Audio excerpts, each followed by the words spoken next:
আসসালামু আলাইকুম, সবাই কেমন আছেন? আশা করি সবাই অনেক অনেক ভালো আছেন। আজকে আরেকটি ভিডিও নিয়ে চলে আসলাম আপনাদের সাথে শেয়ার করার জন্য। আজকে আমি যে রেসিপিটা দেখাবো সেটা হচ্ছে কই মাছ রান্না করব আর কই মাছ ভুনা করব আজকে। তো সেটা কিভাবে রান্না করেছি প্রথম থেকে শেষ পর্যন্ত অবশ্যই দেখবেন। আশা করি আপনাদের কাছে ভালো লাগবে। তো আমি এখানে 4টা পেঁয়াজ নিয়েছি, কুচি করে কেটে রেখেছিলাম, আর টমেটো নিয়েছি 2টা। তো সবগুলো কুচি করে কেটে রেখেছিলাম। তো একটা প্যান বসিয়ে চুলায়, তার মধ্যে তেল দিয়েছি পরিমাণ মতো। এরপরে যে কুচি করে কেটে রেখেছিলাম সেগুলো দিয়ে দিয়েছি। এখন একটু সামান্য লবণ অ্যাড করে দিয়েছি। এখন ভালোভাবে একটু ভেজে নিতে হবে। নাড়াচাড়া করে কিছুটা সময় ভেজে রেখে এখানে আমি দিয়ে দিচ্ছি আদা রসুন এর পেস্ট। এটা দিয়ে আবার একটু সুন্দরভাবে কষিয়ে নিচ্ছি। এখন আমি এখানে সামান্য পানি অ্যাড করে দিব, কারণ ওটা আদা রসুনের পেস্ট যখন দেয়া হয় তখন একটু ছিটে ওঠে, এই জন্য পানিটা অ্যাড করে দিলাম সামান্য পরিমাণে।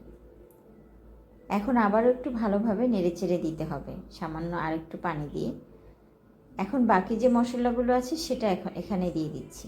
আমি গরম মশলার গুঁড়ো দিয়েছি এখানে আধা চামচ পরিমাণে, আর হলুদের পরিমাণ দিয়েছি 2 চামচ পরিমাণে। এখন দিয়ে দিচ্ছি মরিচের পরিমাণ 2.5 চামচের মতো মরিচটা দিয়ে দিলাম এখানে। এখন সুন্দরভাবে আবারও একটু নেড়েচেড়ে কষিয়ে নিচ্ছি।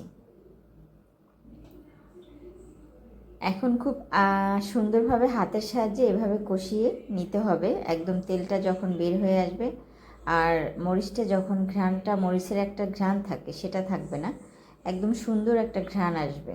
তো আমার কষানোটা অলরেডি হয়ে গেছে, আপনারা দেখতে পাইতেছেন খুবই সুন্দর কষানো হয়ে গেছে। একদম সুন্দর করে কষানো হয়ে গেছে। এখন আমি বাকি যে পানিটা সেটা আমি এখন এখানে অ্যাড করে দিব। আসলে মরিচটা আপনি যতটা পরিমাণে মশলাটা কষাবেন দেখবেন খাবারটা ততটাই বেশি ভালো লাগবে আর গন্ধ আসবে না। তো কষানো আমার অলরেডি হয়ে গেছে, এখন আমি পানিটা এখানে অ্যাড করে দিচ্ছি। পানি দিয়ে আবার একটু সুন্দরভাবে নেড়েচেড়ে দিচ্ছি, চারপাশে লেগে থাকে সেগুলো সুন্দরভাবে নাড়াচাড়া করে দিতে হবে মিশিয়ে।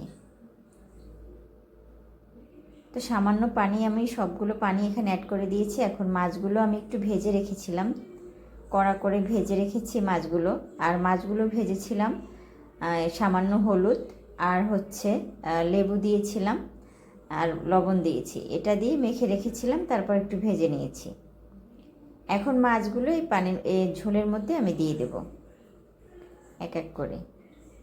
এভাবে সব মাছগুলো দিয়ে আমি জালটা একটু বাড়িয়ে দেব, যখন হয়ে আসবে তখন জালটা একদম কমিয়ে দিলেই হবে।